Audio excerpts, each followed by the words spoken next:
तो दोस्तों हमें चैप्टर की शुरुआत में दिखाया जाता है कि गारो उस बच्चे टारियो को बचाने के लिए आगे आ जाता है और यहाँ पे किंग द रिपर उनकी तरफ बढ़ रहा होता है। वो कहता है ग्योरो ग्योरो ने हमें कहा था तुम्हारा पीछा करने के लिए और ये देखने के लिए कि तुम सच में मॉन्स्टर बनने के काबिल हो या नहीं, या फिर हीरो हंटर सिर्फ एक अजीब सा आदमी है जो कि एक मॉन्स्टर बनने का नाटक करता है, या फिर सच में तुम्हारे अंदर कोई बात है। तो गारो उसे कहता है कितनी बकवास करते हो तुमने तो मेरा दिल ही दुखा दिया। तो किंग द रिपर कहता है ऐसा है तो फिर उस लड़के को मार दो। तो गारो कहता है मैं ऐसा क्यों करूंगा। तो इंसेक्ट गॉड बोलते हैं क्योंकि मॉन्स्टर्स के अंदर इंसानियत नहीं होती और वो इंसानी दुनिया से बाहर के हैं। गारो हमने तुम्हें देखा है कि तुमने उस लड़के की मदद की थी और हम ये बिल्कुल भी बर्दाश्त नहीं कर सकते, तो तुम्हें उसे अभी मारना होगा और मॉन्स्टर एसोसिएशन का विश्वास जीतने के लिए तुम्हें अपनी इंसानियत त्यागनी होगी। किंग द रिपर बोलता है कि अगर तुम सच में ऐसा नहीं कर सकते तो तुम्हारी हमें कोई जरूरत नहीं है। हमारी ऑर्गेनाइजेशन तबाही के लिए जानी जाती है और हम बच्चों को भी मारते हैं या फिर उससे बहुत बुरा भी करते हैं। और वैसे भी तुम तो अभी सिर्फ एक नॉर्मल से हीरो से भी हार गए।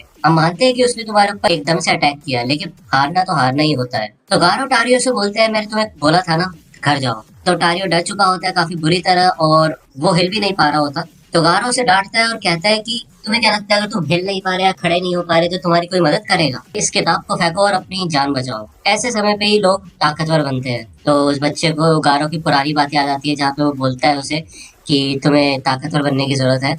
तो गारो से चिल्ला के बोलता है खड़े हो जाओ और वो खड़ा हो जाता है। इतने में पीछे से किंग द रिपर अपनी ब्लेड लेके आ जाता है, लेकिन गारो उस बच्चे को बाल बाल बचा लेता है। उसके ब्लेड पकड़ के वो किंग द रिपर को एक एक मार के बहुत दूर फेंक देता है, लेकिन किंग द रिपर वो ब्लेड जमीन पे गड़ा के पूरा घूम जाता है और उससे उसके हाथ भी पूरे टेढ़े मेढ़े हो जाते हैं। अपने हाथों को ठीक करके वो फिर से नॉर्मल हो जाता है। गारो उस बच्चे को भागने के लिए बोल देता है, लेकिन किंग द रिपर कहता है वैसे ही बहुत देर हो चुकी है, अब तुम हमारे दुश्मन हो। इंसेक्ट गॉड भी बोलता है तुम कहते हो कि तुम हीरो हंटर हो, लेकिन तुमने आज तक किसी को नहीं मारा है, तो इसका मतलब तुम दिल से कमजोर हो और मुझे तुम्हारा ये एटीट्यूड बिल्कुल पसंद नहीं। तो यहाँ पे गारो रेडी हो जाता है और ये दोनों गारो के ऊपर हमला करते हैं। दूसरी ओर हमें फिनिक्स मॉन्स्टर का सीन दिखाया जाता है और वो ग्योरो ग्योरो से कुछ सवाल पूछने आया होता है, लेकिन यहाँ ग्योरो ग्योरो मेडिटेशन कर रहा होता है। फिनिक्स मॉन्स्टर कहता है कि तुमने किंग द रिपर और इंसेक्ट गॉड को गारो के पीछे क्यों भेजा, तुम्हें पता है ना वो दोनों कितना ज्यादा गुस्से वाले हैं। तो ग्योरो ग्योरो कहता है ऐसी बात नहीं है, वो उसको मारना ही सिखाएंगे। तो फिनिक्स मॉन्स्टर कहता है तुम्हें पता है वो दोनों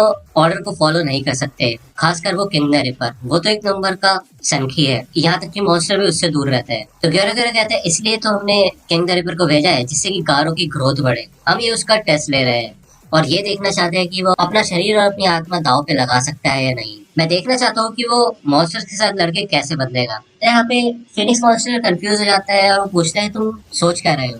तो ग्योरो ग्योरो बताता है कि सुनो फिनिक्स मैन, तुम्हें क्या लगता है लॉर्ड एरोची कहाँ से आए हैं। तो फिनिक्स मैन बोलता है कि मेरे ख्याल से तो कोई पुराना एंशिएंट क्रीचर है या फिर कुछ ऐसा। तो ग्योरो ग्योरो कहता है नहीं, लॉर्ड एरोची भी एक समय पे इंसान था, लेकिन बहुत बार हारने के बाद और सेक्रीफाइस करने के बाद वो इतना कमाल का मॉन्स्टर बन गया और अब वो सही मायने में मॉन्स्टर किंग है। वो मैं था जिसने लॉर्ड ओरोची को बनाया। तो इसे सुन के फिनिक्स मैन चौंक जाता है। तो ग्योरो बताते हैं अगर सब कुछ सही रहा तो गारो भी सेकंड लॉर्ड ओरोची बन सकता है और सिर्फ मुझे पता है ऐसा कैसे करना है। इसलिए मैंने इंसेक्ट गॉड को बोला था कि वो किंग द रिपर को रोक दे अगर वो हद से आगे बढ़े तो, लेकिन अगर गारो मरता है तो वो मरता है, फिर मैं किसी और को तलाशूंगा। तो यहाँ पे ज़ॉम्बी मैन होता है और वो कहता है कि मैंने यहाँ के सारे बैक एंट्रेंस के गेट लॉक कर दिए हैं और भले ही अभी यहाँ पे मुझे कोई भी दिखाई नहीं दिया है सिवाय उस गोरिल्ला के, शायद बाकी सब मिशन पे गए होंगे। मेरे ख्याल से यही सबसे कमाल का टाइम है उनको पकड़ने का।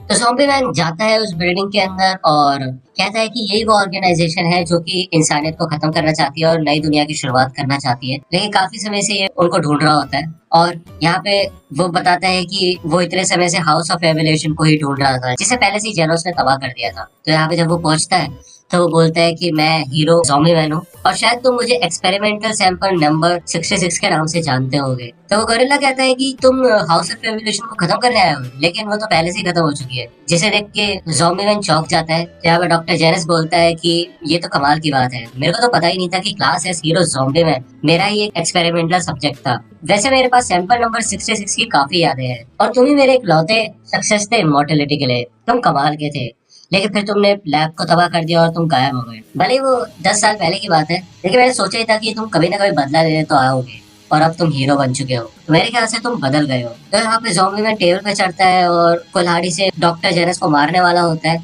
तो डॉक्टर जेनिस बोलता है तुम मुझे मारने वाले हो। और वैसे भी अब तो मेरा कोई भविष्य है ही नहीं, तो मेरा कोई मकसद भी नहीं है। ज़ोंबीमैन पूछता है कि हाउस ऑफ एफिलिएशन कैसे गायब हुआ? तुम तो जब तक जिंदा हो तब तक उसे फिर से बना सकते हो ना, बताओ मुझे। तो यहाँ पे डॉक्टर जेनिस बताता है कि क्योंकि मैंने एक कमाल की ताकत देखी जो कि आर्टिफिशियल एवोल्यूशन से कई ज्यादा थी, इस वजह से मुझे रियलाइज हुआ कि मेरी रिसर्च बेकार है। उसने अपना लिमिटर हटा दिया। तो ज़ॉम्बीमैन पूछता है कि लिमिटर क्या होता है?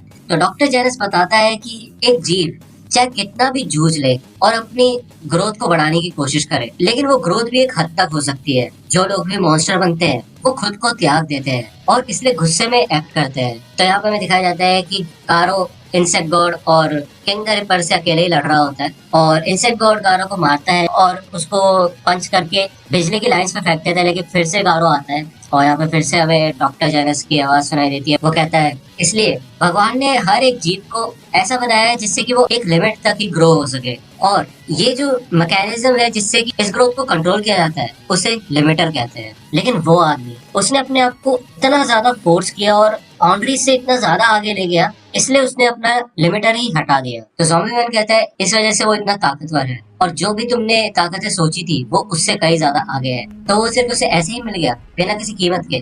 तो डॉक्टर जेनिस कहता है नहीं, उसने कीमत तो चुकाई। जितनी भी ताकत उसे मिली उसके बदले वो गंजा हो गया और अब वो सिर्फ अकेला रहता है। मैंने उसको चेहरा देखा था जब उसने मेरे सबसे कमाल के वॉरियर को एक ही पंच में हरा दिया था, उसके चेहरे से ही सब पता चल रहा था। तो ज़ॉम्बीमैन उठता है, वो कहता है ये तो बकवास है, आज तक तुमने सिर्फ अपना दिमाग ही खोया है। मेरे को तो काफी बुरा लगा कि मेरा क्रिएटर एक डरपोक है। वो कहता है मैं इतने सारे मॉन्स्टर को जानता हूँ जो कि अपनी ताकत की लिमिट से ज्यादा लड़ते हैं, जब वो असली मॉन्स्टर नहीं बन पाते तो वो अपने आप को हीरो कहलाते हैं। तो डॉक्टर जेनिस कहता है नहीं, उसकी बात कुछ और ही थी। जब इंसान मॉन्स्टर बनते हैं तो उनके अंदर किसी प्रकार का गुस्सा होता है या फिर कोई ऐसी इच्छा होती है जो पूरी नहीं होती, इसलिए वो ट्रांसफॉर्म होते हैं और वो तबाही बचाते हैं। लेकिन कुछ मॉन्स्टर ऐसे होते हैं जिनका जन्म साइंस से होता है, जैसे कि मेरे रिसर्च से हुए थे। इनके अलावा ऐसे भी मॉन्स्टर होते हैं जो कि इंसान तो होते ही नहीं या फिर किसी और दुनिया के होते हैं। वो बिल्कुल नए प्रकार के जीव होते हैं और अपने लिमिटर को वहीं पे वो बचा के रखते हैं, जैसे कि सिटी जे में सी फोक था या फिर वो एलियंस जिन्होंने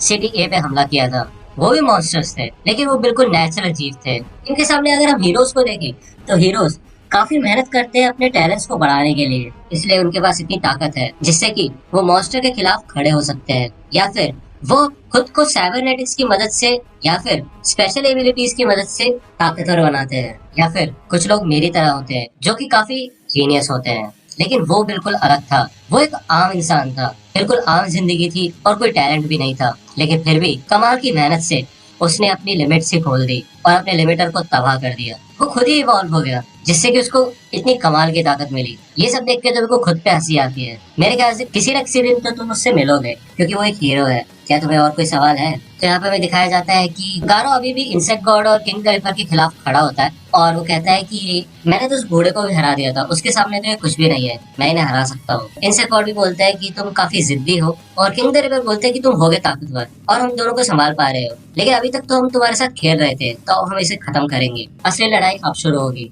तो गारो कहता है मेरे को कोई प्रॉब्लम नहीं है क्योंकि मैं पहले से तुम्हारे सारे के सारे मूव्स जान चुका हूँ, अब तुम मेरे को छू भी नहीं पाओगे। तो यहाँ पे गारो को पीछे से आवाज आती है बूढ़े लड़के। तो यहाँ पे हेड्रा जेलीफिश ने टारियो को पकड़ लिया होता है और वो बोलता है मुझे माफ करना। इनसे गॉड पूछते तुम यहाँ क्या कर रहे हो? तो ये हमें पहले भी दिखाया गया है कि ये जेलीफिश पहले से ही गारो का पीछा कर रहे थे। तो गारो बोलते हैं कि उस बच्चे की कोई गलती नहीं, उसे छोड़ दो। तो जब गारो का ध्यान उस पर होता है तो पीछे से किंग द रिपर आ जाता है और वो गारो की पीठ पे काट देता है।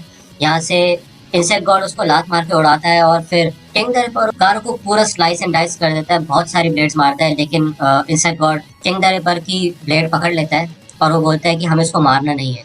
लेकिन किंग द रिपर बोलता है वैसे भी बहुत लेट हो चुके हैं, तुम्हें मुझे पहले आगाह करना चाहिए था, चलो जो भी है यहाँ से चलते हैं। तो वो उस बच्चे को लेके वहाँ से चले जाते हैं और गारो इधर पड़ा होता है। तो दोस्तों आज की वीडियो के लिए सिर्फ इतना ही। आई होप कि आपको ये वीडियो पसंद आई होगी। अगर आपको ये वीडियो पसंद आई हो तो प्लीज लाइक कीजिए।